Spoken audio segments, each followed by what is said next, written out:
Hi friends, எல்லாம் எப்படி இருக்கீங்க?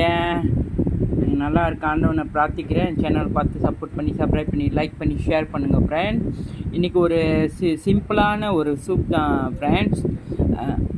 என்ன அப்படின்னா ஒரு ஈரல் ரெண்டு மூணு கோழி இறைச்சி, அப்புறம் காலிஃப்ளவர் வெள்ளையாக உள்ளது, பச்சையாக உள்ளது, அப்புறம்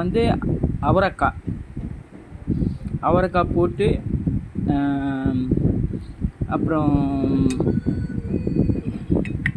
பாருங்கள், இதுதான் ஃப்ரெண்ட்ஸ் இன்றைக்கி அந்த ஆரஞ்சு சில்லி கேப்சிகம் தெரியுமா, அது போட்டு கொஞ்சம் சிம்பிளாக வச்சாச்சு ஃப்ரெண்ட்ஸ். இதுதான் நான் சாப்பிட போகிறேன். நீங்களும் நேரம் இருந்தால் இந்த மாதிரி செஞ்சு பார்த்து சாப்பிட்லாம் ஃப்ரெண்ட்ஸ். நல்லா இருக்கா ஃப்ரெண்ட்ஸ்? கலர்ஃபுல்லாக இருக்குது. இப்போ நான் சாப்பிட போகிறேன், வாங்க ஜாயின் பண்ணலாம். ரொம்ப நன்றி ஃப்ரெண்ட்ஸ். அவரைக்காய் இந்தமாரி நான் போட்டதில்லை, ஆனால் இதுதான் போட்டிருக்கேன் மொதல் வாட்டி. எப்படி இருக்குங்க ஃப்ரெண்ட்ஸ்? ரொம்ப தேங்க்ஸ் ஃப்ரெண்ட்ஸ்.